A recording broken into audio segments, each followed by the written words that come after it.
이제 뒷부분 좀 남겨놓고 지난 시간에 마쳤습니다. 그래서 나머지 부분을 살펴보고 이제 4과 본격적인 이제 내용을 들어가 보도록 하겠습니다. 3과에서 저희가 지난 시간에 이제 주로 다룬 것은 성경에 나오는 비문자적인 본문들, 즉 비유를 어떻게 해석해야 되는지에 대해서 살펴봤었죠.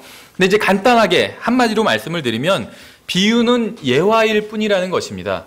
그래서 예수님께서 어떤 특정한 진리를 가르치시다가 이제 그것을 사람들이 이해하지 못하니까 이제 지어낸 이야기예요. 그 진리를 이해하게 하기 위해서 지어낸 이야기가 바로 비유라는 것입니다. 그래서 비유는 사실은 아니에요. 그래서 어떤 사실과 반드시 부합해야 하는 것은 아닙니다. 그 진리는 사실이죠. 그 진리를 가르치기 위해서 지어낸 이야기라는 거예요. 그래서 이 비유를 하나하나 디테일하게 풀다 보면 이상한 교리가 나올 수 있다는 겁니다. 지난 시간에 저희가 봤던 마태복음 25장에 나오는 열처녀 비유도 마찬가지죠. 열처녀 비유는 이야기입니다. 지어낸 이야기예요. 그래서 이 열처녀 비유 위에 교리를 세우면 이상한 교리가 나올 수 있다고 말씀을 드렸죠. 이 열처녀 비유를 말씀하시기 전, 또 말씀하시고 나서 바로 예수님께서 그날과 그 시각은 아무도 모른다고 분명히 말씀하셨어요. 그렇죠. 분명한 문자적인 본문에서 그렇게 말씀을 하셨죠. 그럼 이 비유와 같은 비문자적인 본문이 문자적인 본문에 우선해서 해석할 수는 없다는 겁니다. 분명히 예수님께서는 그날과 그 시각은 아무도 모르고 심지어 아들도 모른다고 말씀을 하셨어요. 근데 비유를 풀어보니까 한밤중이 되어서 신랑이 온다고 얘기하고 있죠. 그럼 신랑이 오는 시각이 예를 들면 때가 한밤중이다. 그러면 교회사적으로 봤을 때 그 한밤중이 어디냐. 이런 식으로 풀면 안 된다는 겁니다. 그렇죠. 예, 그래서 오늘 누가복음 15장에 나온 세 가지 비유도 한번 살펴보도록 하겠습니다. 이 누가복음 15장에 세 가지 비유가 나오는데 이 비유들의 목적은 주님께서는 죄인들이 주님께 나오는 것을 기뻐하신다는 거예요. 이 누가복음 15장에 나오는 이 세 가지 비유, 잃어버린 양의 비유, 잃어버린 동전의 비유, 잃어버린 아들의 비유, 이 세 가지 비유를 통해서 성경의 어떤 다른 데서 말씀하시고 있지 않은 특별한 교리를 가르치기 위해서 이런 비유를 하는 것은 아니라는 겁니다. 그렇죠. 그래서 성경 어디에서도 말씀하시지 않는 교리를 이 누가복음 15장에 나온 세 가지 비유를 통해서 발견해낸다면 그건 잘못된 발견을 한 거라는 것이에요. 그렇죠. 예, 그래서 이 비유의 목적은 주님께서는 죄인들이 주님께 나오는 것을 기뻐하신다. 얼만큼 기뻐하느냐? 그걸 알려주시기 위해서 세 가지 비유를 드신 것이죠. 주님께서는 이 비유를 말씀하신 이유는 죄인들이 주님께 나오는 것을 바리새인들과 서기관들이 지적했기 때문이에요. 왜 죄인들과 함께 어울려 다니냐 이렇게 지적하고 있죠. 그래서 주님께서는 이제 비유를 통해서 죄인들이 하나님 앞에 나오는 것은 정말 하나님 앞에 큰 기쁨이 된다. 이런 것을 말씀하기 위해서 비유를 말씀하신 것이죠. 누가복음 15장 3절부터 한번 읽어볼게요. 7절까지. 이제 잃어버린 양의 비유입니다. 그분께서 그들에게 이 비유를 말씀하여 이르시되 너희 중에 어떤 사람에게 양 100마리가 있는데 그가 그 중에 한 마리를 잃어버리면 99마리를 광야에 남겨두고 잃어버린 양을 찾을 때까지 찾아다니지 아니하겠느냐. 또 그가 그것을 찾은즉 기뻐하며 자기 어깨에 메고 집으로 돌아와서 자기 친구와 이웃들을 함께 불러 그들에게 이르되 나와 함께 기뻐하자. 내가 잃어버린 내 양을 찾았노라 하리라. 내가 너희에게 이르노니 이와 같이 하늘에서는 회개할 필요가 없는 의로운 99 사람보다 회개하는 한 죄인으로 인하여 더 기쁨이 있으리라. 이 비유에 보면 목자는 99마리 양을 두고 한 마리를 찾아 나섭니다. 이것을 그대로 문자적으로 해석해서 적용하면 주님께서는 99명의 구원받은 사람을 떠나 한 사람의 죄인을 찾고 계신 것이 돼요. 그렇죠. 그러니까 이 비유를 문자적으로 해석해서 교리를 세우려고 하면 안 된다는 거예요. 성경 어디에서도 그런 것을 가르치고 있지 않아요. 구원받은 사람 99명을 떠나서 주님께서 항상 죄인을 구원하러 가실 때 구원받은 우리를 떠나서 가시나요? 그것은 아니죠. 그런 교리는 성경에 없어요. 주님께서는 내가 너희와 항상 함께 하겠다고 마태복음에서 마지막에도 그렇게 말씀을 하셨고 또 성령님을 통해서 우리와 항상 함께 계십니다. 어떤 중요한 일, 그것이 심지어 어느 누군가를 구원하는 일이라 할지라도 그 사람을 구원하기 위해서 구원받은 자녀들을 내버려 두고 떠나가지는 않으신다는 거예요. 그래서 이 비유는 성경의 다른 교리와 맞아떨어지지는 않습니다. 한 가지 진리, 죄인들이 구원받으면 하늘에서는 기뻐한다. 하나님께서는 기뻐하신다. 이 진리를 가르치기 위해서 한 것이지 어떤 특정한 다른 교리를 가르치기 위해서 성경 다른 어느 곳에서도 나오지 않은 특정한 교리를 가르치기 위해서 이 비유를 말씀하고 계신 것은 아니라는 거죠. 또 여기서 보면 회개할 필요가 없는 의로운 99사람이라는 표현이 나와요. 회개할 필요가 없는 의로운 99사람. 이런 사람이 있을까요? 이게 누구일까요? 그러니까 이 비유를 누가복음 15장에 나오는 비유를 디테일하게 해석하면 절대로 안 돼요. 이건 그냥 예화일 뿐이에요. 그렇죠? 전에도 말씀을 드렸죠. 제가 오다가 배가 고파서 중국집에 들려서 짜장면을 먹고 왔어요. 그래서 배가 지금은 고프지 않아요. 이것과 같다. 마치 우리가 영적 생활을 하면서 하나님의 말씀으로 우리 영적인 어떤 굶주림을 채우는 것은 내가 가다가 배가 고파서 짜장면을 먹고 배를 채우는 것과 같다. 비유가 될 수 있겠죠. 정확히 같은 거예요. 영적인 양식을 먹고 배를 채우듯이, 그러니까 우리가 육신적인 양식을 먹고 배를 채우듯이 영적인 양식을 먹고 배를 채울 수 있다. 비유죠. 근데 이렇게 비유를 하는데 끝나고 누가 찾아와가지고 근데 그 중국집이 어디예요? 이렇게 묻는다면 그건 분위기를 깨는 질문이에요. 제가 진짜로 중국집에 갔다는 얘기가 아니라는 거죠. 마찬가지예요. 회개할 필요가 없는 의로운 99사람이라는 말씀을 하셨어요. 이런 사람들이 존재할까요? 성경 어디에도 이런 사람은 나오지 않아요. 의인은 없나니 한 사람도 없다고 그랬잖아요. 그렇죠. 근데 예수님께서 이런 비유를 하셨는데 끝나고 와서 선생님, 그런데 이런 사람이 누구죠? 이렇게 묻는다면, 회개할 필요가 없는 의로운 99사람이 누군가요? 이렇게 묻는다면 잘못된 질문을 하고 있다는 것이죠. 문맥을 봐도 그러한 사람이 누구인지 알 수 없습니다. 왜냐하면 그러한 사람에 대한 이야기를 하는 게 이 비유의 목적이 아니라 죄인 하나가 회개하면 하나님께서 기뻐하신다는 게 이 비유의 목적이기 때문에. 두 번째 비유. 또 어떤 여자에게 8절부터 시작되죠. 드라크마 10개가 있는데 그녀가 한 개를 잃어버리면 등잔불을 켜고 집을 쓸며 그것을 찾을 때까지 부지런히 찾지 아니하겠느냐. 또 그녀가 그것을 찾은즉 자기 친구와 이웃들을 함께 불러 이르되 나 함께 기뻐하자. 내가 잃어버린 드라크마를 찾았노라 하리라. 내가 너희에게 이르노니 이와 같이 한 죄인이 회개하면 하나님의 천사들 앞에서 기쁨이 있느니라 하시니라. 10드라크마의 비유, 10개의 동전의 비유도 마찬가지입니다. 이 동전의 주인은 여자예요. 이 여자는 누구일까요? 이 동전의 주인은 여자예요. 이 여자는 누구일까요? 여기서 나오는 동전을 잃어버린 여자가 누구일까요? 해석을 하면. 몰라요. 그 해석할 필요가 없어요. 알 수 없어요. 그게 중요한 게 아니에요. 이 여자가 누구인지, 결혼을 했는지 아닌지, 또 자녀가 있는지 없는, 이런 건 중요하지 않습니다. 이 비유의 목적은 이 여자가 누구인지 말하는 게 아니라 죄인 하나가 회개하면 하나님께서 기뻐하신다는 것입니다. 그렇죠. 이 비유를 보면 여자는 동전을 잃어버리고 그것이 어디에 있는지 알지 못하여 찾지 못했습니다. 그런데 주님은 죄인이 어디에 있는지 모르지 않으시죠? 생각해 보세요. 이 여자는 동전을 잃어버렸어요. 그 동전이 어디 있는지 몰라서 찾아 헤맸죠. 근데 주님께서는 죄인이 어디 있는지 모르시나요? 막 찾아 헤매시나요? 어디 있는지 몰라서 아 오늘도 허탕쳤구나. 주님께서 그러실까요? 그러지 않아요. 그래서 이 비유를 디테일하게 막 갖다 붙이면 해석이 돼. 이 외에도 성경에 나오는, 특히 복음서에 나온 대부분의 비유가 그래요. 디테일하게 해석하면 말이 되지 않아요. 그 성경 어디에서도 말씀하고 있지 않은 것을 말하는 것처럼 보일 수 있게 된다는 거죠. 그럼 성경이 모순을 일으킨다고 생각하게 된다는 거예요. 주님은 죄인이 어디 있는지 알고 계십니다. 주님께서는 모든 사람을 다 알고 계세요. 나다나엘에 대해서 설명하지 않아도 이미 알고 계셨잖아요, 주님께서는. 그렇죠. 주님께서 누군가를 찾으려고 하시면 헤맬 필요가 전혀 없으세요. 그 사람 어디 가서 다 숨어 있는지 아신다는 거예요. 그렇죠. 따라서 이 비유를 문자적으로 해석하면 성경의 다른 부분과 맞지 않게 됩니다. 이제 두 아들의 비유도 마찬가지예요. 두 아들의 비유 11절부터 시작되죠. 좀 길지만 제가 한번 읽어볼게요. 또 그분께서 이르시되 어떤 사람에게 두 아들이 있었는데 그 중에 작은 아들이 자기 아버지에게 이르기를 아버지여. 이야기예요. 그래서 이야기처럼 들으시면 돼요. 자꾸 이야기인데 막 딴지 걸면, 지금 손자들에게 옛날 얘기를 해주는데 그걸 딴지 걸며, 호랑이가 담배 피던 시절에 하니까 아니 호랑이가 어떻게 담배를 필 수 있어요? 이렇게 딴지 걸면 이야기가 진행이 안 돼요. 그거는 그냥 지어낸 이야기예요. 이것도 마찬가지로 지금 지어낸 이야기입니다. 그 중에 작은 아들이 자기 아버지에게 이르기를 아버지여 재산 중에서 내게 돌아올 몫을 주소서 하니 아버지가 자기 살림을 그들에게 나누어 주매 그 뒤 며칠이 안 되어 작은 아들이 전부 모아가지고 먼 나라로 가서 거기서 허랑방탕하게 살며 자기 재산을 허비하더니 그가 다 탕진한 뒤에 그 땅에 큰 기근이 들어 그가 비로소 궁핍하게 되니라. 그가 가서 그 나라의 국민 중 하나에게 연합하니 그 사람이 그를 자기의 들로 보내어 돼지를 치게 하니라. 그가 돼지들이 먹는 껍질로 자기 배를 채우려 하되 아무도 그에게 주지 아니하므로 그제야 그가 정신을 차리고 이르되 내 아버지께는 빵이 풍족하여 나누어 줄 수 있는 품꾼이 얼마나 많은가.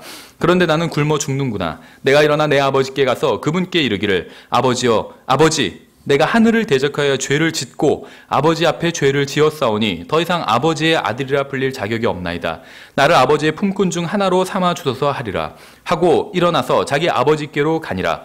그러나 그가 아직 멀리 떨어져 있을 때 그의 아버지가 그를 보고 불쌍히 여겨 달려와 그의 목을 껴안고 그에게 입을 맞추매 아들이 그에게 이르되 아버지, 내가 하늘을 대적하여 죄를 짓고 아버지의 눈앞에서 죄를 지었사오니 더 이상 아버지의 아들이라 불릴 자격이 없나이다 하나 아버지가 자기 종들에게 이르되 가장 좋은 옷을 가져다 그에게 입히고 그의 손에 반지를 끼우고 그의 발에 신을 신기라. 그리고 살진 송아지를 여기로 끌어와 잡으라. 우리가 먹고 즐기자. 이 내 아들은 죽었다가 다시 살아났으며 그를 잃어버렸다가 찾았노라 하니 그들이 즐거워하기 시작하더라. 이제 그의 큰아들은 들에 있더라. 그가 오면서 집에 가까이 이르렀을 때 음악과 춤추는 소리를 듣고 종들 중에 하나를 불러 이것들이 무엇을 뜻하는지 물으니 종이 그에게 대답하되 당신의 동생이 돌아왔는데 당신의 아버지가 그를 무사히 건강하게 받아 들였으므로 살찐 송아지를 잡았나이다 하매 그가 노하여 들어가려 하지 아니하니 그러므로 그의 아버지가 나와서 그에게 간청하매 그가 응답하여 자기 아버지에게 이르되 보소서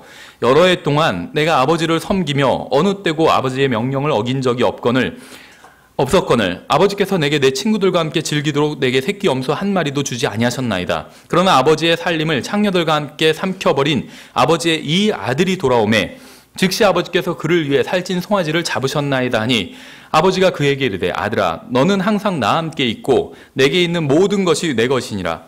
이 내 동생은 죽었다가 다시 살아났으며 잃어버렸다가 찾았으니 우리가 즐거워하고 기뻐하는 것이 마땅하니라 하니라.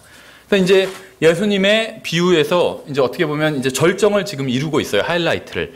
100개 중에 하나를 잃어버렸을 때도 찾으면 기쁨이 있어요. 그렇죠? 10개 중에 하나를 잃어버렸을 때도 찾으면 기쁨이 있습니다.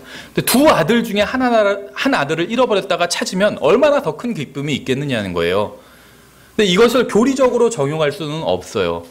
근데 이 본문이 이건 좀 다른 얘기지만 나중에 여러분들이 이제 설교를 하실 때 이런 본문을 선택해서 설교를 하는 것이 좋습니다. 특히 이제 설교를 처음 시작하는 입장에서 막 어려운 본문을 잡으려고 하지 말고 이런 본문을 잡으면 이건 절반은 그냥 한 거나 마찬가지예요. 설교문을 작성한 거나 마찬가지예요. 저절로 본문이 막 풀리거든요. 근데 이 본문을 보면 굉장히 이것이 교리적으로는 지금 구원받지 않은 사람에게 적용하기는 힘든 부분이 굉장히 많아요. 여러 가지 이유가 있지만 예를 들면 이 아들은 타락하기 전에도 아버지의 아들이었죠. 하나님의 아들이었어요. 이 아버지가 하나님 아버지라면, 하나님 아버지를 상징한다면 이 아들은 타락하기 전에도 아들이었다가 집을 나간 것이죠. 근데 구원받지 않은 사람은 하나님의 자식이 아니었어요. 그렇죠? 요한복음 8장 44절에 의하면 마귀의 자녀였어요. 오히려. 그러다가 하나님의 자녀로 입양이 된 거죠. 그래서 교리적으로는 이것이 그 죄인들에 대한 어떤 복음 설교로 들어맞지는 않습니다. 근데 이제 영적인 적용을 충분히 할 수 있고 제가 말씀드리는 건 이것을 가지고 복음 설교를 하면 안 된다 그런 얘기를 하는 것이 아닙니다. 오히려 이것을 가지고 복음 설교를 하면 좋아요. 굉장히 좋은 점이 굉장히 많이 있어요. 아주 독특한 표현들도 많이 있고 생각해 보세요. 이 아들이 지금 아버지께 자기한테 상속해달라고 지금 요구하고 있는 거예요. 이거는 정말 아버지의 마음을 엄청나게 후벼 파는 짓이죠. 왜 그런지 아시죠? 상속은 언제 일어나죠? 죽어야지 일어나요. 그러니까 자기는 아버지가 죽은 것으로 여기겠다는 거예요. 달라는 거예요. 그냥 자기 돈이나. 그렇죠. 근데 여기서 또 재밌는 표현도 나와요. 죽었다가 다시 살아났으며 그를 잃어버렸다가 찾았노라. 이런 표현이 나와요. 내 동생은 죽었다가 다시 살아났으며 잃어버렸다가 찾았으니. 이렇게. 우리나라 말 중에 이제 번역하기 힘든, 영어 표현 중에 우리나라 말로 번역하기 힘든 표현이 있는데 그 중에 하나가 로스트라는 표현이에요. 로스트. 영어에선 많이 써요. 로스트라고. 근데 이제 이거를 어떻게 번역해야 되느냐 좀 문제가 있는데 보통 그냥 잃어버려진 자 이런 식으로 번역하는데 우리나라 말로는 이렇게 수동태라는 것 자체가 사실 우리나라 말에는 없어요. 그래서 수동태로 문장을 쓰면 이건 비문이 됩니다. 그러니까 비문법적인 문장, 잘못된 문장이란 거예요. 틀린 문장. 예를 들면 우리나라에선 다 능동태로 써야 돼요. 근데 잃어버려진 자 이런 표현은 사실은 우리나라 말 자체에선 문제는 있는데 이 lost라는 말의 의미가 그거죠. 근데 그냥 저는 번역할 때 구원받지 못한 사람 이렇게 번역을 하는데 성경에서 보면 이 lost라는 표현이 분명히 나와요. 근데 이 lost 어떤 사람이 잃어버려졌다, lost 된 상태다. 그 사람의 상태에 대해서 말씀하고 있는 건데 이걸 다른 말로 뭐라고 하냐면 죽었다고 표현하고 있어요. 구원받지 못한 사람, lost는 죽었다고 말씀하고 있어요. 죽었다. 하나님께서 다시 나왔을 때 살아났다 이렇게 말씀하고 있죠. 이 죽었다는 사람, 잃어버려진 사람이, 구원받지 못한 사람이 죽었다는 표현은 여기에만 나와요. 굉장히 독특한 표현이에요. 그리고 또 이 아버지가 말씀을 참 재치 있게 하시는 부분이 있어요. 이 큰아들 되게 보세요. 큰아들이 지금 화가 나가지고 아버지한테 따지고 있어요. 그래서 보소서, 말이 보소서지 아버지 저 좀 봐요 이거죠. 따지러 온 거예요. 자기 동생인데 뭐라고 하냐면 이 아들은 이렇게 불러요. 아버지의 이 아들. 남 얘기하는 것 같죠. 아버지의 이 아들. 아버지가 뭐라고 말씀하시는지 아세요? 이 내 동생은 이렇게 얘기해요. 네 동생이라고. 그냥 지금 형은 아버지의 아들. 자기랑 관계없는 사람처럼 얘기하죠. 아버지는 네 동생 이렇게 얘기를 하고 있어요. 어쨌든지 간에 주님께서는 앞에 두 비유와 동일한 이유로 이 비유도 말씀하셨습니다. 이 비유를 통해서 어떤 새로운 교리를 가르치기 위해서 이 비유를 말씀하신 것이 아니라 앞에서 해주신 이야기, 두 개의 이야기, 잃어버린 양과 잃어버린 동전, 그 두 개의 이야기, 두 개의 비유와 동일한 이유로 이 비유도 말씀하셨어요. 탕자의 비유의 목적은 죄인 하나가 회개하면 하나님께서 기뻐하신다는 것입니다. 이것 외에는 다른 진리를 가지고 있지 않아요, 이 비유는. 이 비유의 이러한 목적을 잊고 문자적으로 해석하다 보면 성경의 다른 부분과는 다른 교리를 만들게 됩니다. 많은 사람들이 이 비유에 나온 둘째 아들이 구원받지 못한 사람을 상징한다고 생각합니다. 그건 맞죠. 둘째 아들이 구원받지 못한 사람을 상징하는 건 맞아요. 여기까지는 맞지만 이 비유를 문자적으로 해석하면 문제에 부딪히게 됩니다. 이 세상에 있는 구원받지 못한 사람들이 모두 방탕한 생활을 하는 것도 아니고 재산을 모두 탕진해 버리는 것도 아니에요. 그렇죠. 오히려 구원받지 못한 사람들 중에는 놀라운 감각으로 엄청나게 재산을 증식하는 사람들도 있어요. 전혀 방탕하지 않고 굉장히 근검절약한 사람들도 있어요. 그래서 구원받지 않은 사람의 전형적인 특징을 보여주고 있지 않아요, 이 아들은. 그렇죠. 또 많은 주석가들이 첫째 아들을 당시 이스라엘의 종교인들이라고 해석합니다. 그럴듯하죠. 첫째 아들. 그래서 예수님께서 죄인들을 구원하시는 걸 싫어하던 바리새인들과 사두개인들이다, 서기관들이다, 이 첫째 아들이 이렇게 해석을 합니다. 그런데 이 비유에서는 첫째 아들이 아버지, 여기서 아버지는 하나님이라고 볼 수가 있겠죠. 그럼 아버지의 명령을 어긴 적이 없다고 하고 아버지도 그러한 점을 인정하고 있어요. 첫째 아들이 나는 아버지의 명령을 어긴 적이 없는데 아버지께서 염소새끼 하나도 나에게 주지 않으셨다 이렇게 항의했을 때 아버지께서 무슨 소리야, 너도 이상한 짓 많이 했잖아 이렇게 말씀하지 않으셨다는 거예요. 그렇죠. 잘했다. 하지만 다 내게 다 네 거 아니냐 이런 식으로 인정해 주셨다는 거예요, 첫째 아들을. 그런데 이스라엘의 종교 지도자들이 하나님의 명령을 어긴 적이 없다는 것은 전혀 사실이 아니죠. 따라서 이 비유는 문자적으로 해석하면 사실과 전혀 부합하지 않게 됩니다. 이스라엘의 종교 지도자들이 하나님을 어떻게 대했는지 사도행전 7장에 나온 스데반의 설교에 잘 나와 있죠. 너희가 항상 성령님을 거역하였도다 이렇게 얘기하고 있잖아요. 똑같아요. 하나님께서 보실 때는 만약에 첫째 아들이 이스라엘의 종교 지도자라면 둘 다 탕자인 거예요. 그렇죠. 둘 다 탕자예요. 한 사람은 집 나간 탕자고 하나는 집에 있는 탕자고 아버지의 뜻을 어긴 건 같잖아요. 둘 다. 그렇죠. 그래서 주님께서 이 비유를 하신 이유는 죄인 하나가 회개하면 하나님께서 기뻐하신다는 사실을 말씀하기 위함이었다는 것이죠. 또 모형과 비유와 상징은 문자적으로 기록된 본문의 예화일 뿐입니다. 예화. 그래서 여러분들이 나중에 설교를 하실 때도 이런 예화들을, 성경에 나온 예화를 가지고 예화로 사용하면 굉장히 좋습니다. 그래서 이 비문자적인 본문에만 기록된 것을 가지고 교리를 세우면 성경의 다른 부분과는 전혀 일치하지 않는 교리를 만들게 됩니다. 그래서 문자적인 평이한 본문, 예를 들면 로마서, 갈라디아서, 에베소서 이런 본문들이에요. 문자적인 평이한 본문들. 이러한 문자적인 평이한 본문을 통해 성경이 말씀하시는 것을 가르쳐야 됩니다. 그렇지 않고 비유나 상징이나 모형을 가지고 교리를 세우고 가르치면 추측에 근거한 것을 가르치게 돼요. 8번째 이제 마지막으로 청지기 비유만 좀 살펴보도록 하겠습니다. 청지기 비유. 이 청지기 비유도 문자적으로 해석할 수 없는 본문입니다. 왜냐하면 예화이기 때문에, 비유기 때문에. 청지기 비유, 이것은 누가복음 16장에 나옵니다. 일반적으로 이제 굉장히 난해한 본문으로 알려져 있어요. 누가복음 16장 1절부터 한번 9절까지 읽어볼게요. 또 그분께서 자기 제자들에게 이르시되 어떤 부자에게 청지기가 있었는데 바로 그가 자기의 재산을 허비했다는 비난의 말이 부자에게 들리니라. 부자가 그를 불러 그에게 이르되 내가 너에 대해 이 말을 듣는 것이 어찌된 일이냐. 내 청지기 직분에 대하여 회개 보고를 하라. 내가 더 이상 청지기가 되지 못하리라 하매 이에 청지기가 속으로 이르되 내 주인이 내게서 청지기 직분을 빼앗으니 내가 무엇을 할까. 땅을 파지도 못하겠고 구걸하자니 부끄럽구나. 내가 무엇을 할지 결심하였으니 그러면 내가 청지기 직분을 빼앗길 때 그들이 나를 자기 집으로 받아들이리라 하고 이에 그가 자기 주인에게 빚진 자들을 다 불러 첫째 사람에게 이르되 내가 내 주인에게 얼마나 빚졌느냐 하니 그가 이르되 기름 100마리니이다 하매 그가 그에게 이르되 내 증서를 가져다가 빨리 앉아 50이라 적으라 하고 그 뒤에 그가 다른 사람에게 이르되 너는 얼마나 빚을 졌느냐 하니 그가 이르되 밀 100석이니이다 하매 그가 그에게 이르되 내 증서를 가져다가 80이라 적으라 하였더라. 주인이 그 불의한 청지기가 지혜롭게 행하였으므로 그를 칭찬하였으니 이는 이 세상의 자녀들이 자기 세대에서는 빛의 자녀들보다 더 지혜롭기 때문이라. 내가 너희에게 이르노니 불의한 만몬으로, 재산이죠, 재물, 불의한 만몬으로 너희를 위해 친구들을 사귀라. 그리하면 너희가 숨이 멎을 때 그들이 너희를 영존하는 거처로 받아들이리라. 이 비유는 이제 성경에서 굉장히 난해 구절에 속하는 비유라고 볼 수가 있습니다. 저는 이 비유를 해석한 그 주석서들을 많이 봤지만 완전히 제가 납득한 적이 없어요. 아, 이 해석이 정말 맞다, 이렇게. 대부분은 억지로 풀고 있더라고요. 이 비유를 하나하나 문자적으로. 그래서 이 비유도 억지로 문자적으로 해석하면 성경에서 가르치지 않는 이상한 교리를 가르치게 됩니다. 사실 이 비유에 대해서는 더 이상 할 말이 없어요. 왜냐하면 아는 게 없기 때문에. 그런데 이제 그러면 재미가 없으니까 그냥 제 생각을 한번 이야기를 해드려 보겠습니다.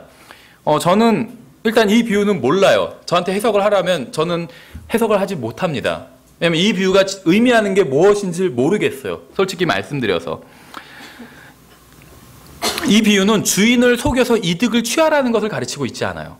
제가 하나하나 디테일하게 해석하면 안 된다고 그랬죠. 근데 이 비유에 나오는 청지기는 주인을 속여서 이득을 취하고 있어요. 그렇죠, 자기가. 이제 그 이득이 무엇이냐면 여기 나오면 자기가 이제 이 주인 밑에서 일할 때 다른 사람들과 주인을 대신해서 대리인으로서 거래를 했잖아요. 근데 그걸 지금 다 깎아주고 있죠. 그럼 자기가 나중에 나갔을 때 그 사람들과 원만한 관계를 맺을 수 있겠죠. 자기가 은혜를 입힌 거잖아요, 그 사람들한테. 남의 돈으로 인심 쓴 거잖아요, 어쨌든 간에 주인 돈으로. 그러니까 이 사람이 여기서 이제 퇴직하고 나갔을 때 자기한테 은혜를 입힌 사람들이 아무래도 잘해주겠죠. 빚진 게 있으니까. 그런 면에 있어서 이 사람이 어떤 미래를 대비한 것입니다. 그렇죠. 하지만 이 사람은 분명히 잘못된 일을 했어요. 그래서 우리가 이걸 불의한 청지기 비유라고 부르고 있죠.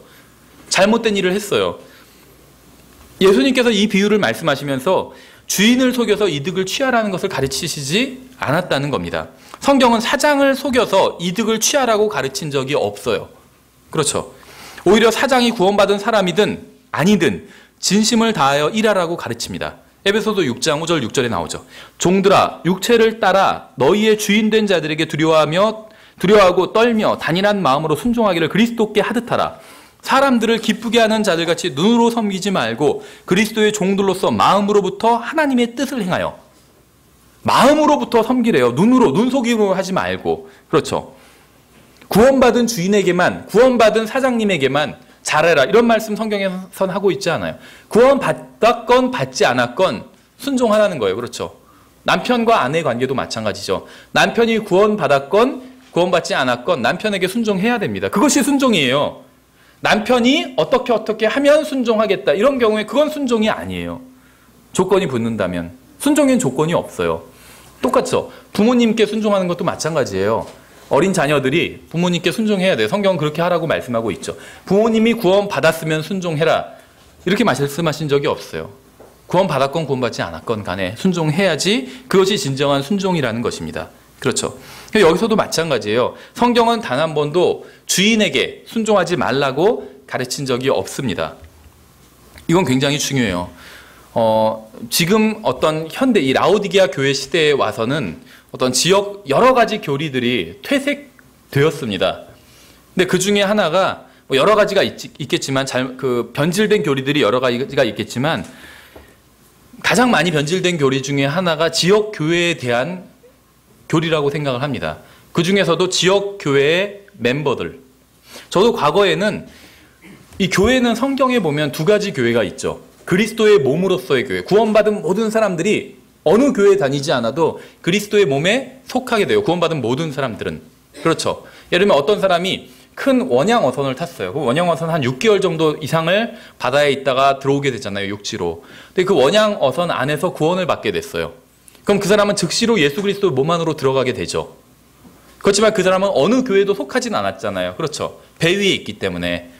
그 사람은 지역 교회에 속하지는 않았지만 그리스도의 몸이라는 교회의 머리가 그리스도시잖아요. 그분의 몸이 교회를 이루고 있어요. 거기에 속하게 되죠. 이것이 이제 그리스도의 몸으로서의 교회입니다.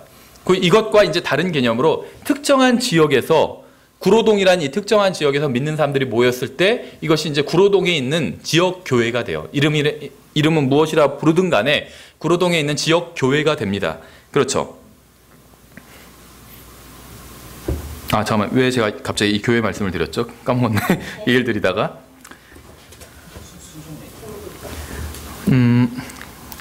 아마 얘기를 하다가 또 생각날 것 같아요. 전에도 그렇더라고요. 여기서 성경에 의하면 이제 이렇게 두 가지 교회가 있는데, 그리스도의 몸으로서의 교회는 구원받자마자 들어가게 되고, 이제 지역 교회는 그러지 않아도, 지역 교회는 이제 자기가 찾아가서 들어가야 되는 것이죠. 그래서 예전엔 제가 어떻게 생각을 했었냐면, 그리스도의 몸에는 구원받지 않은 사람이 한 사람도 없죠. 그리스도의 몸에 집어넣는 일은 주님께서 하시는 일이잖아요. 그렇죠? 구원받지 않은 사람이 한 사람도 없어요. 모든 사람들이 다 구원을 받았습니다. 그리스도의 몸 안에 있는 사람들은. 근데 지역교회 안에 있는 사람 중엔 구원받은 사람도 있고 구원받지 않은 사람도 있죠. 그렇게 생각을 했었어요. 저도. 근데 지금 그렇게 생각하지 않아요. 그거는 우리가 봤을 때고 제가 봤을 때 우리 교회에 있는 성도들 중에 구원받은 사람이 있고 구원받지 않은 분도 있을 거예요. 그렇죠? 어떤 사람은 자기가 구원받았다고 하고 교회에서 회원이라고 하는데 제가 봤을 때는 아무리 봐도 구원받은 것으로 보이지 않아요. 여러 가지 이유들이 있는데 어쨌든지 간에 그런데 그건 제 시각이고 하나님께서 보셨을 땐 지역교회도 그리스도의 몸과 똑같아요. 모든 사람들이 다 구원을 받았습니다. 구원받지 않은 사람이 지역교회에서 자기가 여기 회원이라고 주장을 아무리 한다 할지라도 하나님께서는 그 사람의 주장을 받아들이지 않으시는 거죠. 그 사람이 구원받지 않았다면, 예수 그리스도를 믿고 구원받지 않았다면 아무리 교회 오래 다니고 집사고 심지어 목사라 할지라도 그 사람은 이 지역교회의 회원이 아니에요. 하나님께서 보셨을 땐. 그렇죠.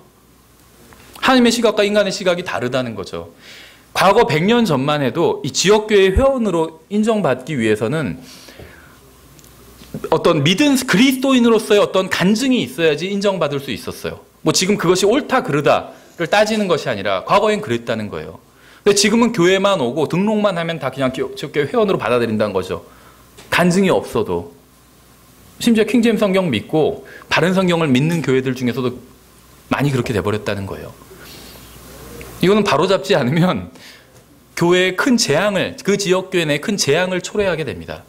그런 사람이 나중에 교회에서 오래됐다는 이유로 집사가 되고 목사가 되고 교회에서 어떤 교회를 인도하는 위치에까지 서게 될 수 있어요. 구원받지 않았는데도 불구하고. 그럼 교회는 이제 그것으로 이제 끝나게 되는 거예요. 어떤 교회의 영적인 생명은. 그렇죠. 그래서 과거에는 구원받은 확실한 간증이 있어야 됐어요. 예전에 어떤 스펄전 목사님의 그 설교집을 읽을 때 그런 예화가 아니라 이야기인데 실제로 있었던 읽은 적이 있는데 어떤 그 자매가 있었대요. 근데 이제 그 지금으로부터 100년 전에 영국 사회에선 하녀가 있었잖아요. 하녀가 있었어요. 그래서 하녀가 있었는데 이 하녀가 구원을 받았어요. 그래서 이제 물었대요. 당신이 구원받은 증거가 뭐냐? 이렇게 물었대요. 그러니까 자기는 구원받고 나선 이제 하나님의 말씀을 다 믿게 됐다. 그래서 종들아 육체를 따라 너희 주인된 자들에게 두려워하고 떨며 단일한 마음으로 순종하기를 그리스도께서 하듯하라. 사람들을 기쁘게 하는 자들같이 눈으로 섬기지 말고 그리스도의 종들로서 마음으로부터 하나님의 뜻을 행하여. 그래서 자기가 구원받기 전에는 주인이 그냥 어떻게 눈속임만 하기 위해서 일을 했다는 거예요. 눈에 보이는 것만. 근데 구원받고 나서는 눈에 보이지 않는 것들도 정말 하나님께 하듯이 그렇게 일을 하게 되었다는 거예요. 그래서 왜 영국 집들에 보면 카페트가 있잖아요. 청소를 다 하고 나서 구원받기 전에는 카페트를 열고 그 밑에 싹싹 먼지를 다 털어넣었대요. 근데 구원받고 나서는 그렇게 하지 않고 밖에다 내다 버리게 됐다. 이렇게 간증했대요. 변화가 있는 거죠. 하나님께서 보고 계신다는 걸 깨달은 거예요. 구원받고 나서. 그렇죠. 어쨌든지 간에 성경은 단 한 번도 종들에게 주인을 속이라고 그렇게 말씀하신 적이 없어요. 그래서 근데 지금 청지기 비유는 그런 걸 말씀하시는 것처럼 보이죠. 주님께서는 지금 그런 말씀을 하고 있는 것이 아니라는 겁니다. 그래서 말씀 하나하나를 디테일하게 비유를 하나하나 해석하면 이상한 교리를 만들어낼 수 있다는 겁니다. 그럼 이건 이제 저의 해석이에요. 여러분들이 안 받아들이셔도 돼요. 왜냐하면 지금 이건 많은 사람들이 난제라고 꼽는 본문이고 저도 이게 제가 해석하는 게 100% 맞다 이렇게 자신 있게 말씀드리진 못하겠어요. 다만 그냥 제가 한번 해석해 본 것인데 비유는 목적이 있다고 말씀을 드렸죠. 그럼 이 비유의 목적이 무엇이냐면 미래를 준비하라는 거예요. 미래를 준비하라. 어떻게? 지혜롭게 미래를 준비하라. 이것이 이 비유가 말씀하시는 내용의 전체입니다. 디테일하게. 그런데 그 중에서는 뭐 주인을 어떻게 하면 속이고 횡령을 하고 이런 식으로 준비해라. 이런 걸 말씀하고 있지 않다는 거죠. 성경은. 근데 미래를 준비하는데 어떻게 준비하냐면 미래를 준비하는 것 자체가 지혜로운 행동이다. 이렇게 말씀하고 있다는 거예요. 그래서 여기서 보면 이 세상의 자녀들이 자기 세대에서 빛의 자녀들보다 빛의 자녀들 구원받은 사람들이라고 볼 수 있죠. 근데 빛의 자녀들보다 더 지혜롭다고 말씀하고 있어요. 생각해 보세요. 이 세상에서도 지혜로운 사람들은 미래를 준비하고 있어요. 그렇죠. 그냥 막 흥청망청 사는 게 아니라 미래를 준비하면서 살아간다는 것이죠. 근데 그리스도인들은 그렇지 못한 경우가 많이 있잖아요. 그리스도인들도 미래를 준비해야 돼요. 두 가지 면에서, 물질적인 면에서, 그러니까 이 세상을 살면서 준비해야 되고, 영적인 면에 있어서 또 예수 그리스도를 만날 것을 준비해야 되죠. 그리스도의 심판석을 준비해야 돼요. 그래서 미래를 준비해야 되는데 지혜롭게 준비를 해야 됩니다. 그래서 저는 이 누가복음 16장 1절부터 9절까지 나온 이 청지기 비유를 한 문장으로 요약하면 마태복음 10장 16절에 나오는 뱀같이 지혜로우라는 말씀이라고 생각을 합니다. 누가복음 지금 여기 16장에서도 지혜롭게 행하라고 말씀하고 있죠. 지혜롭게 행하였어. 그 불의한 청지기가 지혜롭게 행하였으므로라고 말씀하고 있죠. 그런데 뱀은 성경에서 대부분의 경우에 있어서는 마귀를 상징하고 있어요. 뱀이 마귀는 아니지만 뱀이 마귀를 상징하고 있습니다. 뱀이 가지고 있던 어떤 특징들을 마귀도 고스란히 가지고 있다는 거예요. 그렇죠. 그런데 예수님께서는 지금 뱀처럼 지혜로우라고 말씀하셨죠. 그럼 뱀은 분명히 마귀를 상징하고 있지만 지혜롭다는 특징은 있어요. 그렇죠. 이 지금 불의한 청지기도 지혜롭게 행했다고 말씀하고 있잖아요. 다만 불의해요. 그렇죠. 마귀랑 비슷해요. 어떻게 보면. 마귀도 지혜롭죠. 그렇지만 불의하잖아요. 그렇죠. 이 불의한 청지기도 지혜롭지만 불의해요. 근데 예수님께서는 지혜롭게 미래를 대비한 것은 본받으라 이렇게 말씀하셨죠. 마찬가지예요. 비둘기처럼 순결하라. 이건 우리가 이해할 수 있는데 뱀처럼 지혜로우라고 또 말씀하셨어요. 그렇죠. 그러니까 누가복음 16장의 비유와 전 이것이 마태복음 10장 16절에서 하신 말씀이 일맥상통하는 말씀이 아닌가. 뱀과 같이 되라고 말씀하신 적은 없어요. 그렇죠. 마귀처럼 너희도 다 타락해라 이렇게 말씀하신 적은 없어요. 하지만 뱀처럼 지혜로우라고 말씀하셨다는 것이죠. 예. 그래서 이것이 저의 이 누가복음 16장에 대한 해석입니다. 그래서 청지기 비유는 지혜롭게 미래를 대비하라는 말씀일 거라고 저는 생각을 합니다. 이것은 그러니까 청지기 비유와 성경, 마태복음 16장 16절을 비교하여 문맥 밖에서 해석한 것이에요. 그렇죠. 누가복음 16장과 마태복음 10장을 성경으로 해석해 봐서 제가 이런 결론을 내린 겁니다. 이 비유를 문맥 안에서 한번 해석해 볼게요.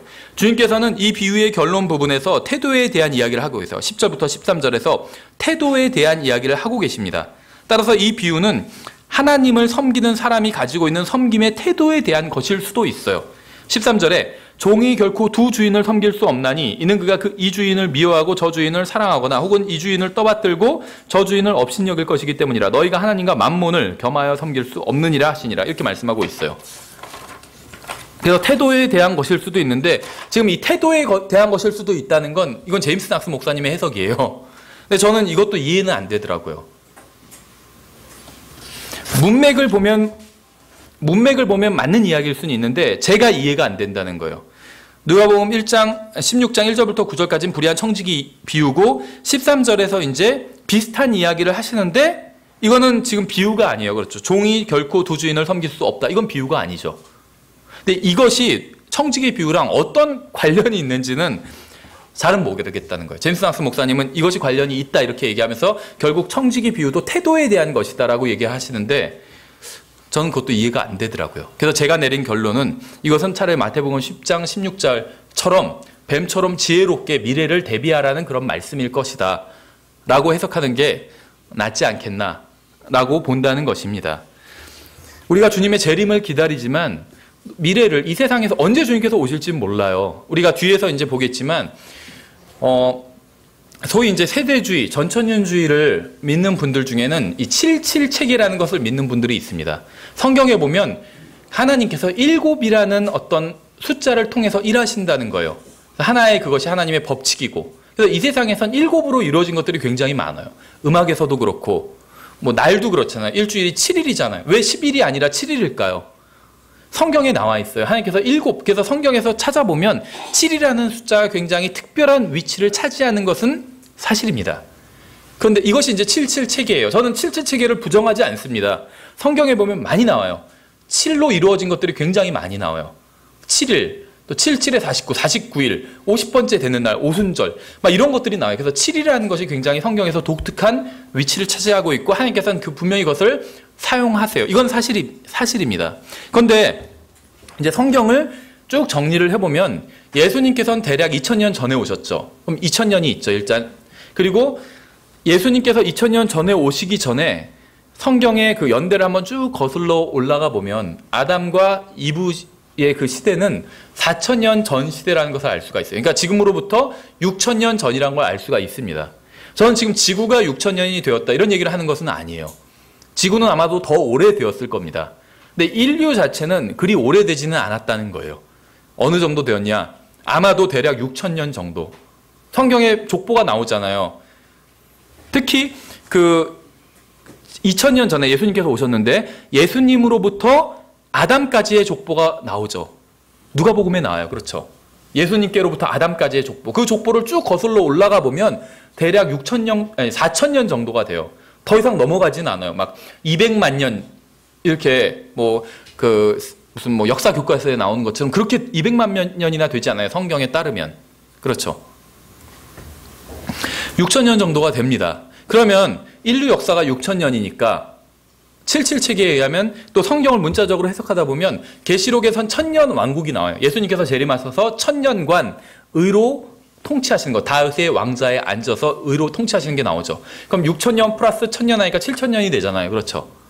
그래서 대부분의 이제 많은 그런 어떤 세대주의자들, 전천년주의자들이 이제 예수님께서 오실 날을 찍는데 대략 다 2000년을 기점으로 해서 찍고 있습니다. 예전에는 93년을 찍었던 사람도 있어요. 왜냐하면 2000년, 그러니까 4000년이 있고 신약 2000년하고 천년왕국 1000년 하면 7000년이 되잖아요. 그럼 77체계에 들어맞잖아요. 그렇죠. 그래서 2000년에 예수님이 오시는데 7년 대환란 7년을 빼야 되니까 1993년이다. 그래서 93년으로 찍었어요. 근데 결국 어떻게 됐죠? 93년에 안 오셨잖아요. 그러니까 이제 항상 핑계가 있어요. 미리 안전장치를 마련해두고 찍죠. 그 안전장치가 뭐냐면 만약 달력이 정확하다면 이런 안전장치죠. 근데 달력은 정확한지 아닌지 알 수가 없어요. 그러니까 결국 자기가 잘못하지는 않았다는 거죠. 근데 사실은 달력이 정확하지 않다면 그런 단서를 붙일 바에는 그걸 찍을 수가 없어요. 아예. 달력이 정확하지 않은데 왜 그럼 93년으로 찍어요? 지금 또 어떤 사람들은 전천년주의자들 중에 뭐 은사주의자나 이런 사람들이 아니라 카톨릭이나 이런 사람들이 아니라 전천년주의자들, 성경을 믿는다고 하는 사람들 중에 지금도 잘못된 날짜를 찍는 사람들이 있어요. 지금은 뭐 2033년을 찍는 사람도 있대요. 왜 2033년을 찍었을까요? 해필름. 네, 예수님께서 33살 반에 올라가셨잖아요. 승천하셨잖아요. 그러니까 그 후로 2000년이 지나야지 77체계다. 그래서 2033년이라고 찍는데요. 근데 분명히 그날 주님은 오시지 않을 거라고 저는 확신합니다. 그 전에 오시던지 그 후에 오시던지. 그날은 안 오실 거예요, 아마. 그런데 이 77체계가 제가 분명히 처음에 말씀드리기를 77체계를 저도 믿는다고 말씀을 드렸죠. 그런데 이건 하나의 법칙이에요. 그렇죠. 성경을 연구하다 보니까 이런 법칙들이 있어요. 그래서 이 법칙을 일단 하나의 성경 해석하는 데 있어서 하나의 법칙으로 세우는 것은 좋습니다.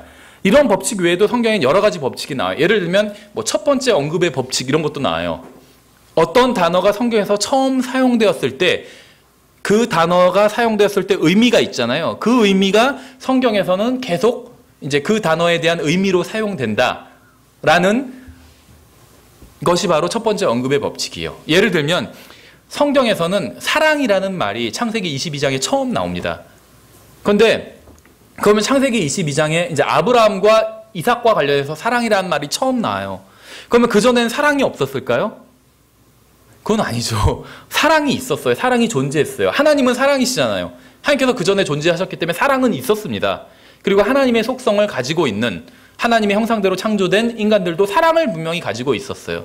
다 그냥 부모가 정해져서 결혼하지는 않았겠죠. 그전에도 다 사랑해서 결혼한 사람도 있었을 거예요, 분명히. 그런데 성경에선 하필 아버지가 아들을 사랑하는 그 장면에서 사랑이라는 말을 처음 사용하고 있다는 거죠. 그렇죠. 그래서 성경에서 말씀하시는 사랑은 아버지가 아들을 사랑하는 것과 같은 그런 사랑이에요. 그렇죠. 왜 그럴까요? 하나님 아버지와 예수 그리스도 간의 어떤 사랑이 가장 근본적인 사랑이기 때문에 성경에서 이제 그런 의미로 사용한다는 거죠. 그러니까 성경에서는 이렇게 법칙들이 몇 개가 있어요. 성경을 해석하기 위한 뭐 첫 번째 언급의 법칙, 또 이렇게 뭐 77체계의 어떤 법칙, 이런 법칙들이 있는데 성경에서 문자적으로 분명히 말씀하시는 본문들이 있습니다. 이런 본문들을, 이런 법칙이 더 우선할 수는 없다는 거예요. 이런 본문보다 법칙이 더 우선할 수 없다는 겁니다. 77체계에 의하면 예수님께서는 대략 6,000년이, 인류가 시작된 지 6,000년이 된 상황에서 된 때 오셔야 되죠. 그러면 2,000년 이 언저리에서 오셔야 돼요. 77체계가 맞다면. 근데 왜 이것이 맞지 않냐 하면 77체계가 다른 부분에 있어서는 다 맞는다 할지라도 예수님의 재림과 관련해서 맞지 않아요. 왜냐하면 예수님께서 분명하게 말씀하셨기 때문에 그날과 그 시각은 아무도 모른다고 말씀하셨잖아요. 그럼 77체계를 통해서도 모른다는 거예요. 주님께서는 모른다고 했지만 우리가 성경을 열심히 공부하면 알 수 있어. 이거는 말이 안 되는 말이죠. 주님께서 모른다고 하시면 성경을 아무리 열심히 공부해도 모르는 거예요, 그거는. 근데 왜 모르냐 하면 그건 아버지께서 자신의 권한에 두셨기 때문에. 그래서 주님께서 계시록 맨 마지막에 삼위일체 하나님께서 한 번씩 다 하시는 말씀이 나와요. 계시록 맨 끝에 삼위일체 하나님께서 한 가지 말씀씩 하시죠. 아버지 하나님께서는 성경 변개시키지 말라고 말씀하세요. 더하거나 빼지 말라고. 성령 하나님께서는 초대를 하고 계시죠. 이제 마지막이니까 내가 한 번 더 말을 하고 가겠다 하시면서 누구든지 원하는 자는 와서 값없이 생명수를 마시라 이렇게 초대를 하고 계세요. 구원으로 초대. 그리고 아들 하나님께서는 뭐라고 말씀하시죠? 내가 진실로 속히 오겠다고 말씀하셨어요. 속히 오겠다고. 그렇죠. 빨리 오겠다는 거예요. 곧 오겠다고 하신 게 아니라 빨리, quickly예요. 영어로 보면 soon이 아니라 coming soon이 아니라 quickly예요. quickly. 이 둘의 차이를 아시겠어요? 곧 오겠다는 건 정말 곧 오겠다는 게 돼요. 곧. 근데 사람들은 예수님께서 곧 오신다고 이렇게 생각을 해요. 그렇기 때문에 이상하다. 왜 2000년이나 됐는데 안 오시지? 이렇게 생각하는 거죠. 근데 예수님께서는 곧 오신다고 말씀하신 적이 없어요. 빨리 오겠다고 말씀하셨어요. 빨리 오겠다고. 아버지 하나님, 예수님께서 오시는 날짜는 정해져 있지 않아요. 그건 아버지 하나님의 권한에 있습니다. 그렇죠. 하나님께서 오래 참고 계신 거잖아요. 근데 하나님께서 언젠가는 계속 참으시는 게 아니거든요. 언젠가는 좋다. 지금 가라 하면 아들 하나님께서 오시는데 빨리 오시는 거예요. 가라고 하자마자 바로 오시는 거예요. 전체 우주를 가로질러서. 그렇죠. 그래서 성경에 보면 시편에서 뭐 하늘들을 휘신다는 표현도 나오잖아요. 모르겠어요. 그게 어떻게 휘는 건지는 모르겠지만 첫째 하늘과 셋째 하늘은 엄청나게 먼 거리에 있잖아요. 근데 그걸 휘어서 오시는 거예요. 그럼 순식간에 오실 수 있는 거예요. 예수님께서는. 그렇죠. 그래서 어쨌든지 간에 주님께서는 분명하게 자신이 언제 올지는 아무도 모른다고 말씀하셨어요. 그렇기 때문에 그러면 어떤 77체계나 이런 것으로 적용해서 예수님께서 2000년에 오신다 이런 식으로 맞출 수는 없다는 겁니다. 그렇죠. 예. 그래서 저희가 이제 비유에 대해서 좀 간단하게 살펴봤습니다. 비유와 상징과 모형과 같은 비문자적인 본문은 한 가지 목적을 가지고 기록된 것이에요. 이것만 기억하시면 됩니다. 따라서 그 목적을 넘어서는 해석은 확대 해석이고 결국 인간의 추측에 불과하다는 거예요. 확대 해석은 사실은 해석이 아니에요. 확대 해석을 다른 말로 하면 추측입니다. 추측. 모르겠어요. 성경을 공부하는 사람들은 확대 해석을 굉장히 많이 해요. 저도 많이 하고. 확대 해석. 확대 해석은 일종의 유추예요. 유추. 유추는 해석이 아니에요. 추측이지. 다른 어떤 학문에서도 유추는 함부로 하면 안 되거든요. 법학에서도 유추하면 절대로 안 돼요. 유추는 해석이 아니에요. 그건 추측이지. 그래서 우리가 확대 해석을 하면 안 됩니다. 여기서 이렇게 말씀하셨으니까 아마 이런 것은 이런 걸 거야 하면서 자기가 막 유추해 나가는 것은 그거는 해석이 아니라 성경에서는 그런 걸 어떤 해석이라고 부르냐면 사적인 해석이다 이렇게 부르고 있어요. 그렇죠. 비유나 상징이나 모형을 해석해서는 안 된다는 게 아닙니다. 그러한 비문자적인 본문도 해석해야 하지만 그 해석은 문자적인 본문의 지지를 받는 선을 넘어서면 안 된다는 겁니다. 우리는 앞으로 세대주를 공부하면서 평이하게 기록된 문자적인 본문 위에 교리를 세울 겁니다. 비유나 상징이나 모형은 그것이 문자적으로 기록된 본문과 일치하는 부분에 한해서 교리의 근거로 삼을 거예요. 무슨 말인지 아시겠죠? 예, 이제 사과를 들어가 보도록 하겠습니다. 이제 오늘부터 사과부터 본격적인 세대주의 내용이라고 보시면 됩니다. 그래서 이제 가장 기본적인 어떤 그 기초를 쌓는 일을 먼저 이 사과를 통해서 하도록 하겠습니다. 하나님께서는 나누어 주시는 분이신 동시에 무엇인가를 주시는 분이죠. 선물을. 우리에게 생명을 주시고 구원도 주시고 성경도 주시고 새 예루살렘도 주실 겁니다. 그렇죠. 또 자기 자신을 주시고 의도 주시고 자기의 생명도 주시고 하나님께서는 나누어 주시는 분이십니다. 근데 동시에 구분하시는 분이기도 합니다. 하나님께서는 구분하시는 분이세요. 빛과 어둠을 구분하시죠. 의와 불의를 구분하십니다. 다 좋다고 하시는 분이 아니에요. 의로운 건 좋아하시고 불의는 싫어하시는 분입니다. 미워하시는 분이세요. 하나님께서는 또 양과 염소를 나누시는 분이죠. 의인과 악인을 나누시는 분입니다. 하나님께서는 이 세상을 경영하시기 위해 인간을 세 부류로 나누셨습니다. 고린도전서 10장 32절에 직접적인 구절이 있고 나누시는 구절들은 또 이외에도 여러 개가 있어요. 제가 나중에 한번 보여드릴게요. 어떻게 성경이 사람을 나누고 있는지. 사람을 나누는 데는 여러 가지 방법이 있어요. 남자, 여자, 아이들 이렇게 나눌 수도 있는데 이제 사람을 종류별로 어떤 그 인종적으로 나눈다면 민족적으로 나눈다면 고린도전서 10장 32절을 기준으로 삼을 수가 있어요. 유대인들에게나 이방인들에게나 하나님의 교회에나 어떤 실족거리도 주지 말되 이렇게 말씀하고 있죠. 그래서 성경은 사람을 세 종류로 나누고 있어요. 유대인들, 또 이방인들이 있고 하나님의 교회, 그리스도인들이 있다. 이렇게 나누고 있는 겁니다. 먼저 이방인들이 있었고 그리고 이방인 중에서 모든 사람이 유대인이 생기기 전에는 모든 사람이 다 이방인이었습니다. 그러니까 우리가 쓰는 사전적인 용어와는 좀 다르죠. 이방인이란 말이 우리가 그 성경적인 용어와 사전적인 용어가 달라요. 사전적인 용어로는 우리가 이방인이라고 하면 한국 사람을 제외한 다른 예를 들면 외국인들이 이방인이 되는 것이겠죠. 근데 성경은 그렇지 않아요. 모든 사람들이 다 이방인이에요. 유대인을 제외한 모든 사람이 다 이방인입니다. 그런데 유대인이 있기 전에는 모두가 다 이방인이었죠.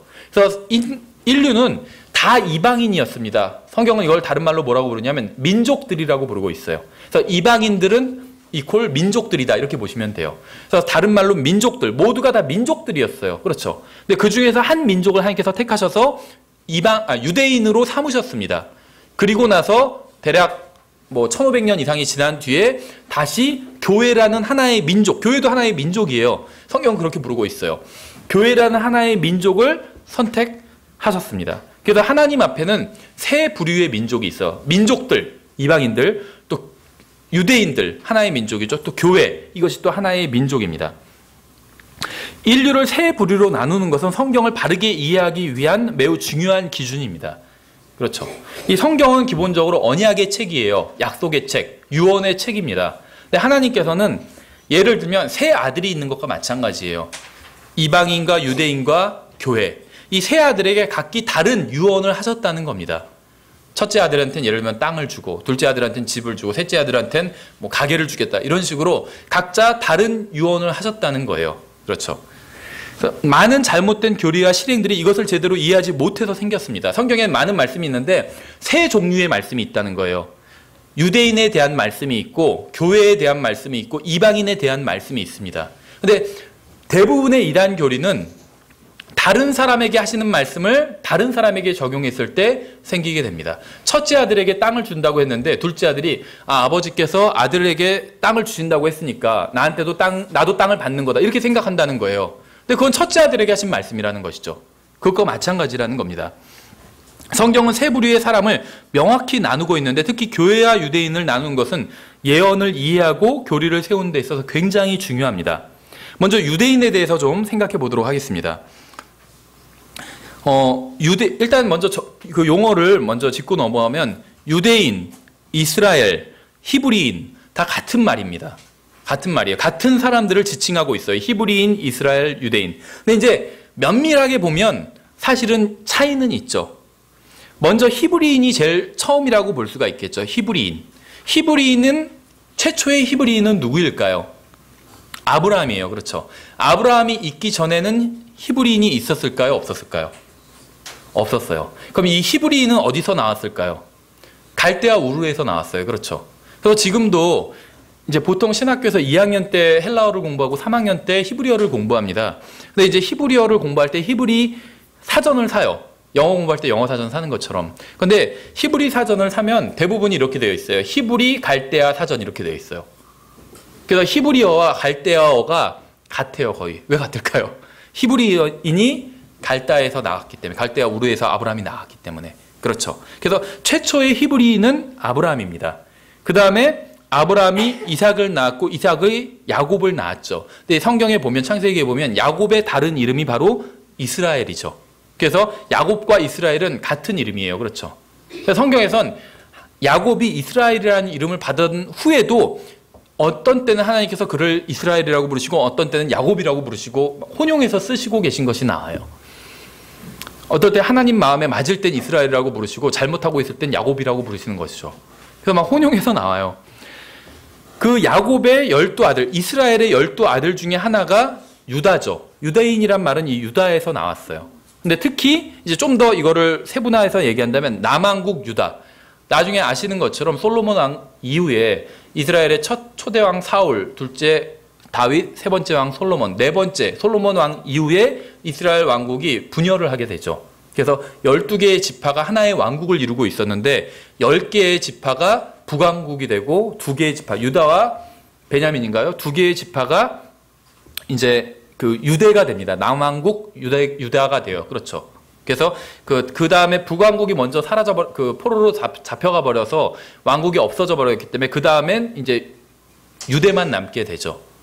그러니까 역사적으로는 이렇지만 결국은 유대인과 이스라엘과 히브리인이 다 같은 사람을 의미한다고 보실 수가 있습니다. 이렇게 뭐 구분이 있긴 하지만 먼저 유대인에 대해서 살펴보면 성경을 문자적으로 해석하면 이 세 부류의 사람들은 자연스럽게 나뉘게 돼요. 유대인은 문자적인 아브라함의 자손인 히브리인을 의미합니다. 유대인이 되기 위해서는 혈통적으로 유대인으로 태어나거나 아니면 개종을 해야지 유대인이 될 수 있습니다.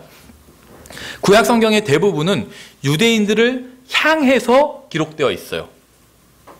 성경은 우리를 위해서 기록된 책입니다. 구약 성경도 신약만 우리를 위한 것이 아니라 구약 성경 전체가 우리를, 하나님의 자녀들인 우리를 위해서 기록되었어요. 그런데 구약 성경은 대부분 유대인들을 향해서 기록되었다는 것이죠. 그렇죠. 예를 들면 아버지가 유언서를 남겼는데 그 유언은 다 아들들을 위해서 기록되었지만 항목별로 어떤 항목은 첫째 아들을 향해서 기록되었고 어떤 항목은 둘째 아들을 향해서 기록된 것과 마찬가지라는 것이죠. 성경은 유대인을 모든 다른 민족으로부터 구분하고 있습니다. 민수기 23장 9절에 나와요. 이건 발람이 하는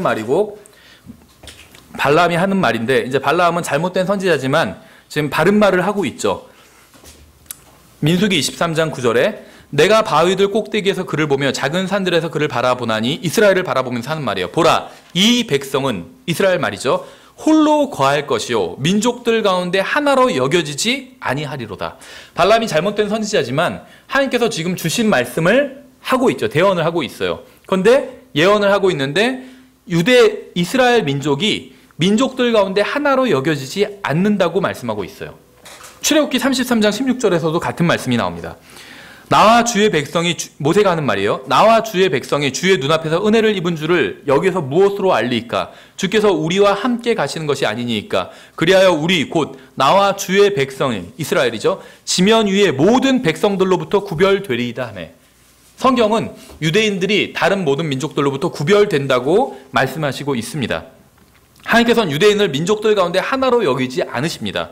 심지어 하나님께서는 유대인들이 하나님의 말씀을 지키지 않아서 그들에게 벌을 내리시고 흩으실 때에도 그들은 다른 백성들과 구분될 것이라고 말씀하셨어요. 신명기 28장 64절에 나와요. 주께서 너를 땅의 이 끝에서 저 끝까지 모든 백성들 가운데로 흩으시리니 내가 그곳에서 너와 내 조상들이 알지 못하던 다른 신들 곧 나무와 돌을 섬기리라. 유대인은 다른 민족과 구분되고 민족들 가운데 속하지 않습니다. 신명기 33장 28절에서 그때 이스라엘이 홀로 안전히 거하며 야곱의 샘이 곡식과 포도즙의 땅에 있으리니 그의 하늘들도 이슬을 내리로다. 이것은 이제 나중에 회복되었을 때 그렇게 된다는 거죠.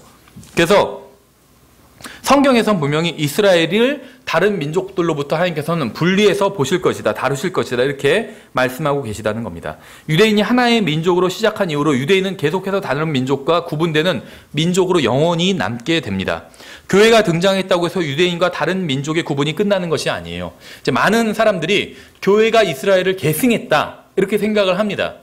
근데 계승한 것이 아니에요. 유대인은 유대인 그대로 있고 교회는 또 다른 새로운 민족이라는 것이에요.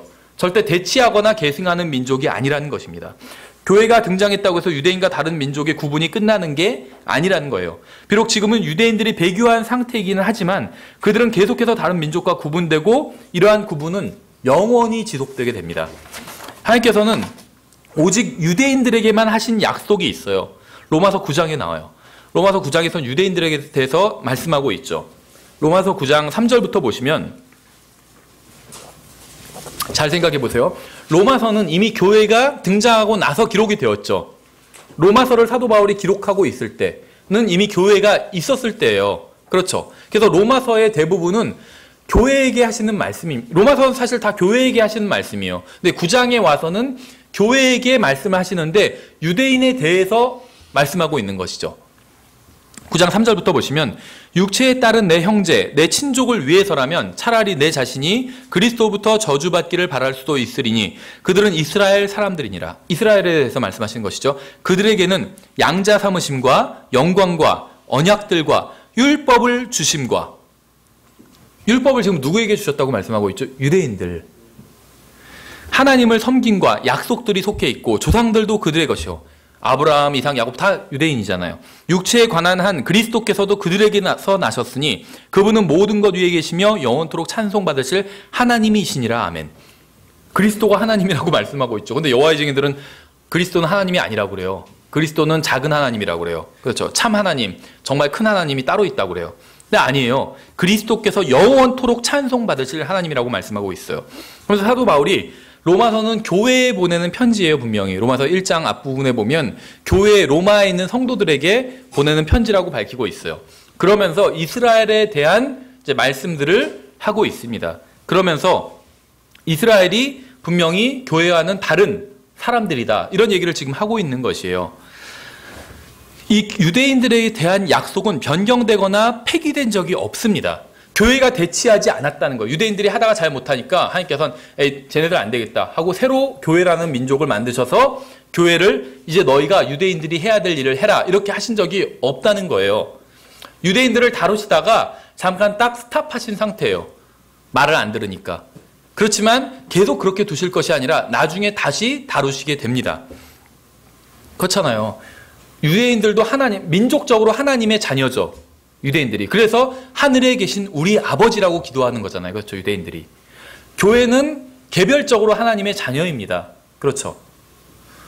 자녀가 그 복수로 두 명 이상 있는 분들은 아실 거예요. 둘 다 잘못했을 때 어떻게 하세요? 같이 혼낼 때도 있고 다른 일로 잘못했을 때 먼저 큰 애를 혼내고 다음에 작은 애를 혼낼 수도 있죠. 지금 그런 상태라는 거예요. 이스라엘을 혼내시다가 말을 안 들으니까 잠깐 스탑하신 상태예요. 그 나중에 이제 한번 크게 혼내야겠다 생각하신 게 바로 대환란이죠. 야곱의 고난의 때. 그리고 지금은 이제 교회를 다루고 계신 거예요. 그렇죠. 로마서 11장에 보시면 1절부터 2절에 나와 있어요. 하나님께서는 유대인들을 버리신 적이 없습니다. 지금 이것은 교회가 지금 쓰고 나서 하신 말씀이에요. 그래서 교회가 쓰고 나서 하신 말씀이라는 게 왜 중요하냐면 교회가 이스라엘을 대치하지 않았다는 거예요.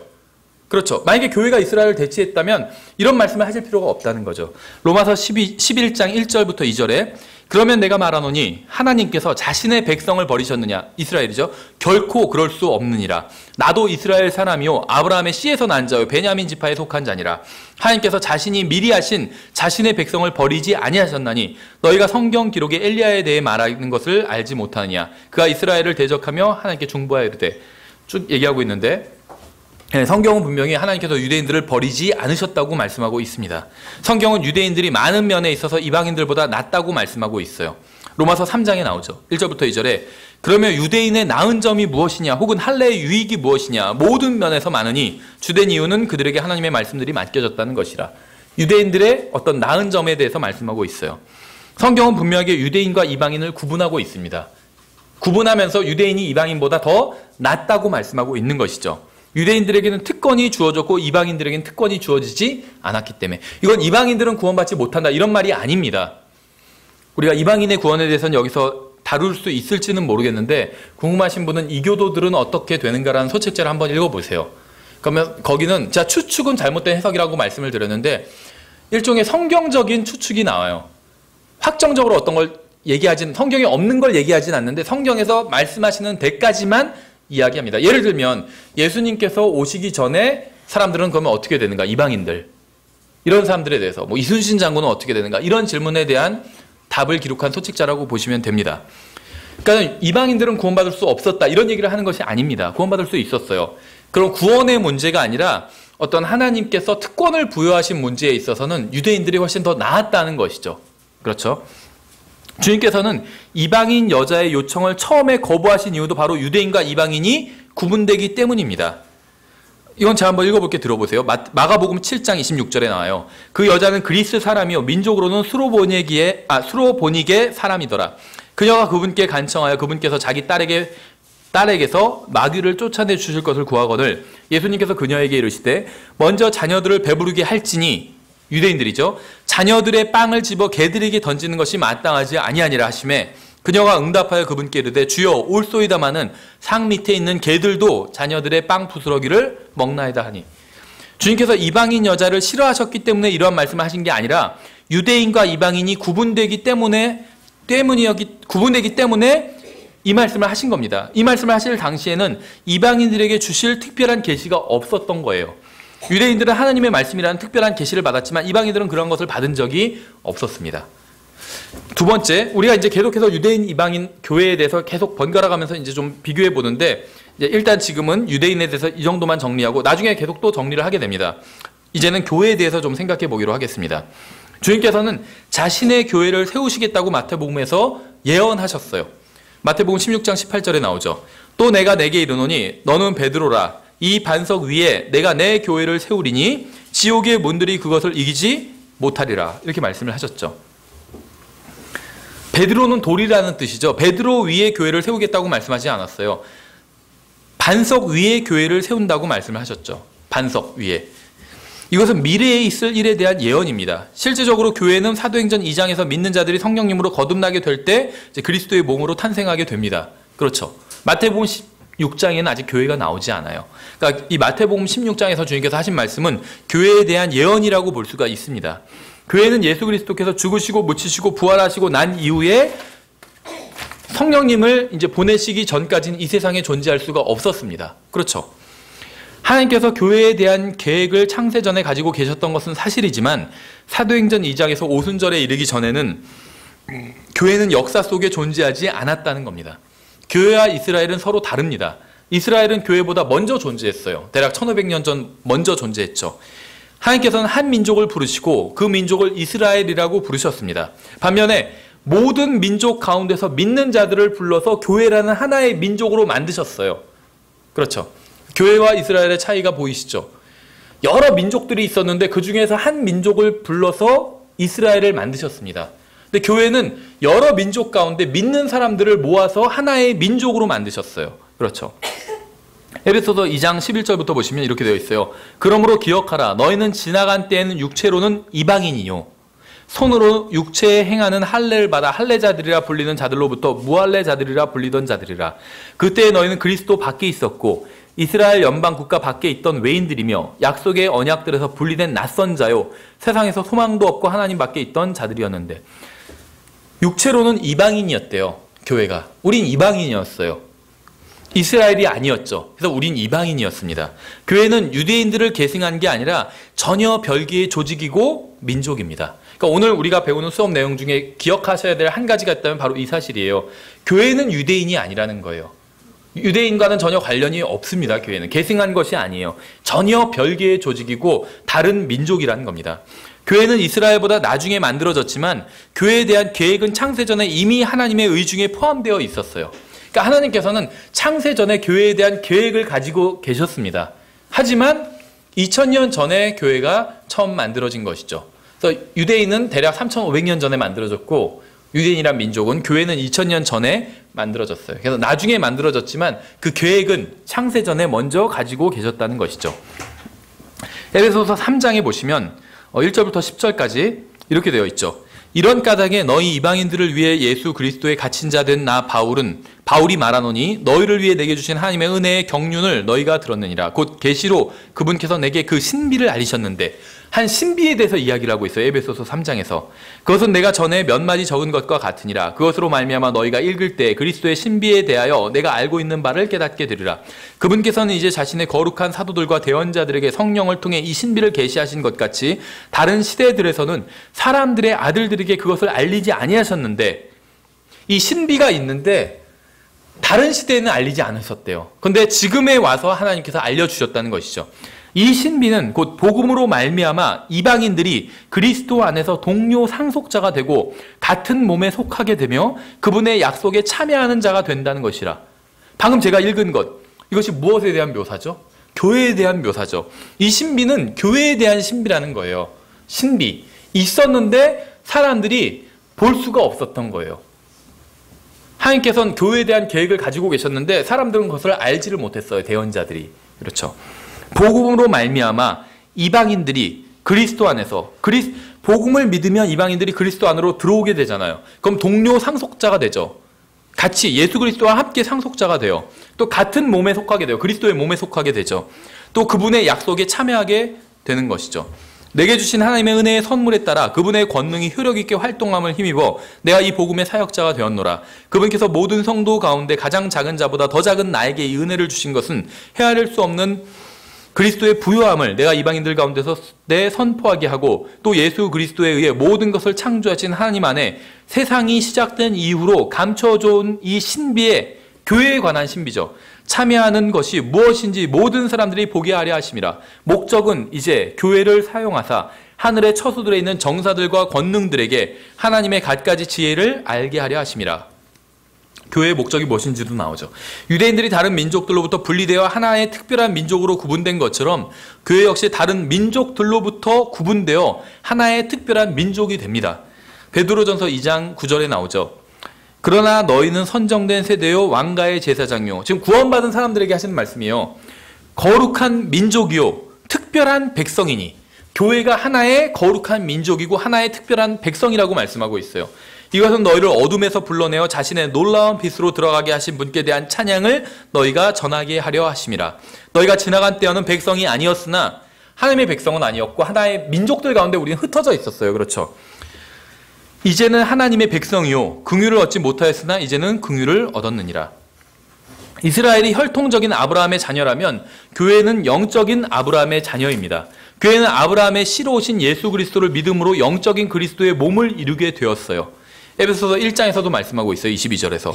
또 모든 것을 그분의 발 아래 두시며 그분을 모든 것 위에 머리가 되게 하사 교회를 위해 주셨느니라. 교회는 그분의 몸이니 곧 모든 것 안에서 모든 것을 충만하게 하시는 분의 충만이니라. 유대인들은 어떠한 이방인들도 받지 못하는 특별한 언약을 받았습니다. 그러나 교회는 그 언약하신 분과 하나가 되어 그분의 몸이 되었어요. 전혀 다르다는 것이죠. 유대인들은 특별한 언약, 땅에 대한 특별한 언약을 받았고 교회는 그 언약하신 분과 하나가 되었다는 거예요. 아예. 교회는 세 부류의 사람들 중에서 가장 큰 복을 받은 사람들입니다. 교회의 구성원은 유대인과 이방인들 중에 믿는 자들로 이루어집니다. 믿는 자들. 고린도전서 12장 13절 제가 읽을게요. 우리가 유대인이나 이방인이나 매인자나 자유로운 자나 모두 한 성령에 의해 침례를 받아 한 몸 안으로 들어왔으며 모두가 마시게 되어 한 성령 안으로 들어왔느니라. 침례를 통해서 구원을 받을 수 있을까요? 물침례를 통해서는 받지 못하지만 성령 침례는 구원의 침례예요. 그렇죠? 성령 침례. 물론 말의 어폐는 있겠지만 구원받는 순간에 성령 침례를 받게 되죠. 성경에서 구원과 관련된 침례는 다 성령 침례예요. 근데 이거는 사람이 주거나 사람이 줄 수 있는 침례가 아니에요. 성령님께서 주시는 침례고 성령님 안으로 들어가는 침례이기 때문에 성령 침례라고 부르는 것이죠. 물침례를 통해서는 구원받을 수 없어요. 물침례는 모형이기 때문에 성령 침례가 실제고 물침례는 모형일 뿐이죠. 그래서 성령 침례를 통해서 교회가 되었다고 말씀하고 있어요. 그리스도의 몸 안으로 들어오게 되었다고 말씀하고 있죠. 갈라디아서 3장 26절에선 너희가 다 그리스도 예수님을 믿는 믿음으로 말미암아 하나님의 아이들이 되었나니. 너무 정확하죠. 믿고 나서 하나님의 아이들이 되었대요. 칼빈주의는 어떻게 가르치는지 아세요? 먼저 구원받아서 하나님의 아들이에요. 그리고 나서 나중에 믿게 된대요. 정말로 칼빈주의 교과서엔 그렇게 나와요. 먼저 구원받은 사람이 나중에 믿게 된대요. 그래서 그 사람이 구원받는지 어떻게 아느냐? 그 사람이 믿게 되는 걸 통해서 알 수 있다. 이렇게 얘기해요. 그러니까 믿음이란 것이 구원의 증거라고 얘기를 해요. 근데 믿음은 구원의 증거가 아니라 구원의 조건이죠. 믿어야 구원받는다. 근데 성경의 순서는 그렇지 않아요. 칼빈주의자들과는 달라요. 그렇죠? 너희가 다 그리스도 예수님을 믿는 믿음으로 말미암아 하나님의 아이들이 되었나니 너희 가운데 그리스도 안으로 침례를 받는 자는 다 그리스도로 옷 입었느니라. 왜 우리가 그리스도로 옷 입었죠? 그리스도 안으로 침례를 받았잖아. 우리는 지금 그리스도 안에 들어와 있어요. 그러니까 우리를 감싸고 있는 것은 그리스도인 것이죠. 그래서 그리스도로 옷 입은 것이에요. 거기에는 유대인이나 그리스인이 없고 매인자나 자유로운 자가 없으면 남자나 여자가 없나니 너희는 다 그리스도 예수님 안에서 하나이니라. 그렇죠. 그래서 유대인도 예수님을 믿으면 그리스도의 몸 안으로 들어온 것이고 교회가 돼요. 그렇게 본다면 유대인 교회 이런 거는 잘못된 말이죠. 메시아닉 주. 뭔가 문제가 있어요. 저는 뭐 그분들이 다 잘못됐다 이런 얘기를 하는 게 아니고 긍정적인 면도 많아요. 메시아닉 주들이. 그런데 성경적인 기준으로 보면 뭔가 잘못된 표현입니다. 예수님을 믿으면 더 이상 유대인이 아니에요. 거기는 유대인이 없다고 말씀하고 있잖아요. 다 그리스도인이에요. 그렇죠.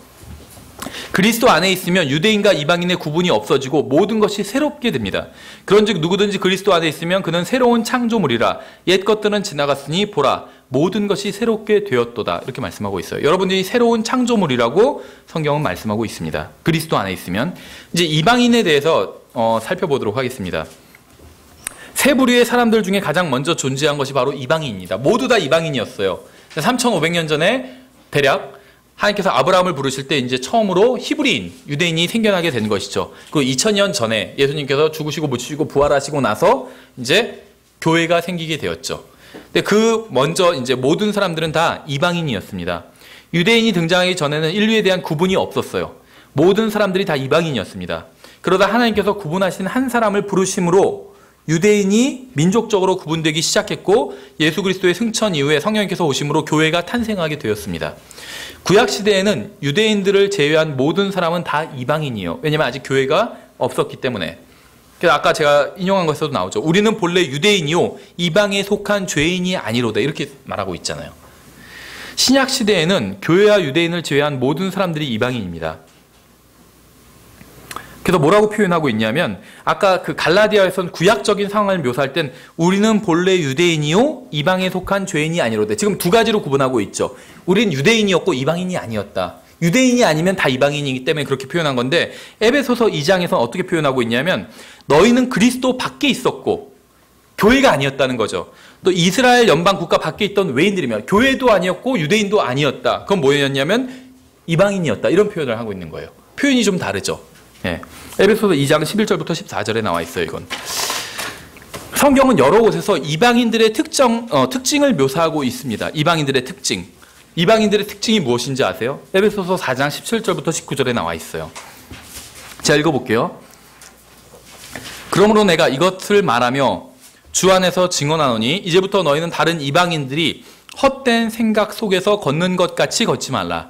그들은 지각이 어두워졌으며 자기들 속에 있는 무지함과 자기들 마음에 눈먼 것으로 인해 하나님의 생명에서 떨어져 있도다. 그들이 감각을 지나쳐 자기를 세욕에 내주고 탐욕을 내어 모든 부정한 것을 행하였을 때, 이것이 이제 이방인들에 대한 표현입니다. 이제 유대인과 이방인을 좀 비교해 보도록 하겠습니다. 유대인과 이방인. 성경은 분명히 이제 로마서 15장 4절에서 제가 한번 이건 읽을게요. 이렇게 말씀하고 있어요. 성경의 기록 목적에 대해서 무엇이든지 전에 기록된 것은, 그러니까 이전에 기록된 것, 구약 성경을 의미하는 것이죠. 무엇이든지 전에 기록된 것은 우리의 배움을 위하여 기록되었으니, 지금 교회에게 쓰시는 편지예요, 로마서는. 그런데 교회에게 얘기를 하면서 뭐라고, 구약 성경에 대해서 뭐라고 얘기하고 있냐면 우리의 배움을 위해서 구약 성경이 기록되었다. 그러니까 우리를 향해서 기록된 것은 아니에요. 우리의 배움을 위해서 기록된 것이죠. 그렇죠. 이것은 우리가 성경 기록들이 주는 인내와 위로를 통해 소망을 가지게 하려 함이니라. 우리가 배우고 소망을 갖게 하기 위해서 구약 성경이 기록되었다라고 말씀하고 있는 것이, 우리에게 직접적으로 하시는 말씀은 아니지만 성경은 모두 우리의 유익을 위해서 기록되었습니다. 성경 전체는 구약 성경이건 신약 성경이건 상관없이 모두 다 우리의 유익을 위해서 기록되었어요. 그렇지만 모든 성경이 우리를 향해서 기록된 것은 아니에요. 우리가 읽으면 유익합니다. 구약 성경은 우리를 향해서 기록되지는 않았어. 우리에게 하시는 말씀은 아니라는 거예요. 하지만 우리가 읽으면 유익하다는 거예요. 그렇죠.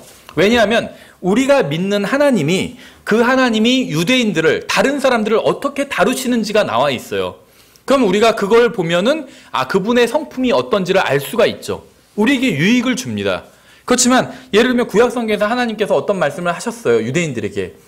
그 말씀이 우리에게 적용되지는 않는다는 겁니다. 그렇죠. 예를 들면 율법에 대한 말씀들, 그건 우리에게 주신 것이 아니기 때문에 우리에게 적용되지는 않아요. 그렇죠. 안식일을 지키지 않으면 돌로 쳐 죽이잖아요. 근데 우리나라에는 안식교 계열의 이단들이 많아요. 안식교도 있고 또 뭐가 있었죠? 그 안식교에서 나온 그 이단이 하나님의 교회인가? 예, 거기서도 뭐 안식일 지키고 뭐 그런 걸 얘기하잖아요. 유월절 지켜야 된다 그러고. 안식일을 지킨다는 거는 안식일을 어기는 사람, 자기만 안식일을 지키는 것이 안식일을 지키는 게 아니에요. 율법 한번 자세히 읽어보세요. 안식일을 지키지 않는 사람을 끌어내서 돌로 쳐서 죽여야지 그게 안식일을 지키는 거예요. 자기만 지킨다고 되는 게 아니에요. 안식일은 민족적인 것이기 때문에. 그런데 다른 사람이 안식일 안 지킨다고 해서 그 사람 돌로 쳐서 죽이지 않잖아요. 안식일을 지키는 사람은 아무도 없어요, 지금. 안식교 계통의 이단이라 할지라도 지키지도 않고 지킬 수도 없고. 그렇죠.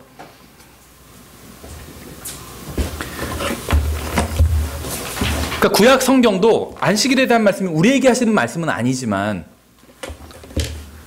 우리를 위한 말씀이라는 거예요.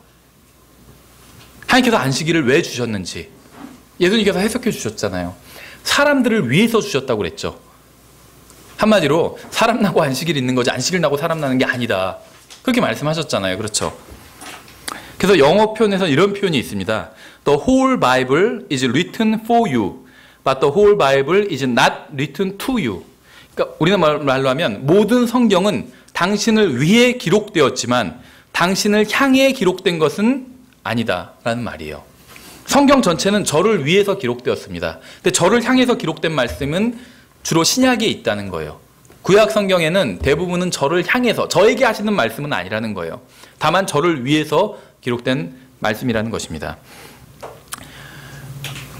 따라서 자신을 향해 기록되지 않은 성경을 자신에게 적용하면 잘못된 교리를 믿고 실행하게 되고 결국 하나님의 인정을 받는 일꾼이 될 수 없게 됩니다. 구약 시대에 유대인과 이방인이 구분되었다면 신약 시대에는 교회와 이방인이 구분됩니다. 교회로 인해 유대인들을 향한 하나님의 경륜이 사라진 것은 아니지만 교회가 들림받아 올라갈 때까지 유대인들을 향한 경륜은 중지된 상태예요. 그러니까 하나님께서 유대인들을 버리신 것은 아니지만 유대인들을 다루시는 것을 지금 일단 스탑하신 상태입니다. 중지하신 상태예요. 하지만 교회가 들림받고 올라가면 그때는 이제 유대인들을 다루실 것입니다. 구약시대의 유대인들과 이방인들은 모두 하나님을 경배했습니다. 그러나 이방인들은 자신들이 경배하는 하나님이 누구신지 알지 못했어요. 요한복음 4장에 나오잖아요. 예수님께서 그녀에게 이르시되 여자여 내 말을 믿으라. 너희가 이 산도 아니고 예루살렘도 아닌 곳에서 하나님께 경배할 때가 이르느니라. 너희는 너희가 알지 못하는 것에게 경배하고 우리는 유대인이죠. 우리가 경배하는 것을 아노니 이는 구원이 유대인에게서 나기 때문이라. 이방인과 유대인이 다 하나님 경배했어요. 근데 유대인들은 알고 있고 이방인들은 모르고 있다는 것이죠. 신약시대에도 이방인들은 자신들이 경배하는 존재가 누구인지 여전히 알지 못한 채 하고 있어요. 사도행전 17장에 나오죠.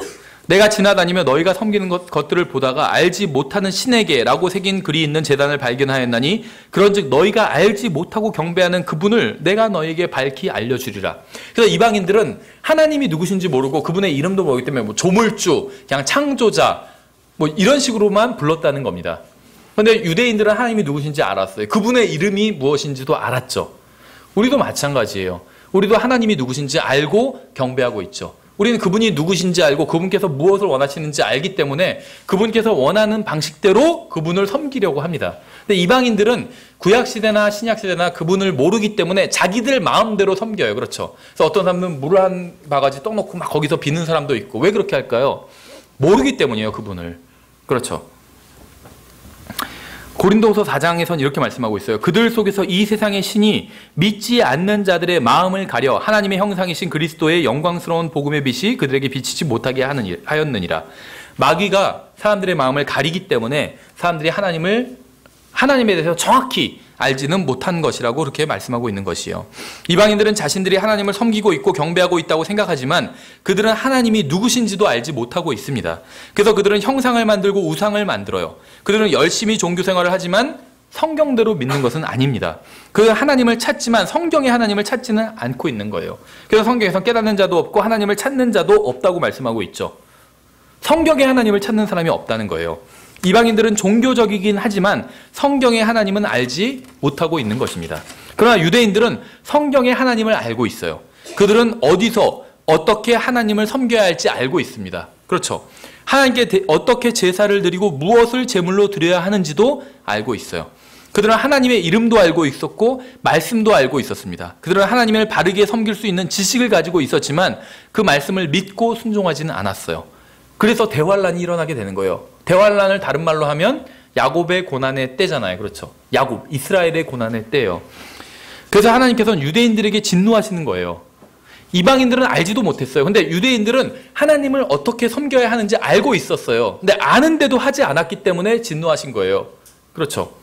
그래서 이 대환란은 앞으로 7년간 이 지상에선 큰 환란이 일어나게 됩니다. 성경은 분명히 말씀하고 있어요. 그걸 이제 대환란이라고 신약에선 부르고 있고 구약 성경에선 야곱의 고난의 때라고 부르고 있습니다. 그 7년 대환란을. 그런데 그 7년 대환란은 야곱의 고난의 때라는 이름처럼 그 7년 대환란에 환란을 당하게 되는 주요 그 민족은 바로 유대인이라는 것이에요. 그 환란이 전 세계적인 것이기 때문에 이방인들도 같이 그 환란을 당하게 되지만 그 중심엔 유대인이 있다는 것입니다. 왜냐하면 이방인은 모르고 잘못을 했고 유대인은 알고 잘못을 했기 때문에 알고 잘못한 사람들이 더 크게 맞는 법이잖아요. 그렇죠. 하나님께서는 유대인들에게 율법을 주시고 그들이 그것에 순종함으로 하나님께 순종함을 입증하도록 하셨습니다. 율법은 유대인들의 삶과 밀접한 관련이 있었고 이방인들은 율법과 아무런 관련이 없었어요. 유대인과 교회를 좀 비교를 해보도록 하겠습니다. 이게 굉장히 중요한데 대부분의 이단 교리는 이 유대인과 교회를 혼동하기 때문에 생기는 겁니다. 유대인과 교회는 모두 하나님의 부르심을 받은 민족, 이건 공통점이죠. 유대인도 하나님의 부르심을 받았고 교회도, 우리도, 이방인들도 부르심을 받아서 예수님을 믿은 사람들이 바로 교회가 된 것이죠. 그런데 유대인들의 부르심은 땅과 관련이 있어요. 땅과. 이거 큰 차이죠. 반면에 교회의 부르심은 하늘과 관련이 있습니다. 어떤 게 더 좋으세요? 땅과 관련이 있는 게 더 좋으세요? 하늘과 관련이 있는 게 좋으세요? 하늘이 더 좋긴 한데 뭔가 아쉬움이 남죠. 예, 먼저 창세기 한번 12장 1절을 제가 읽어볼게요. 표시만 해두세요. 그런데 전에 주께서 아브라함에게 이르시되 너는 내 고향과 친족과 아버지 집에서 나와 내가 내게 보여줄 땅으로 가라. 땅을 주시겠다는 거죠. 신명기 8장 7절부터 아주 자세히 나와요. 주 내 하나님께서 좋은 땅으로 너를 데려가시나니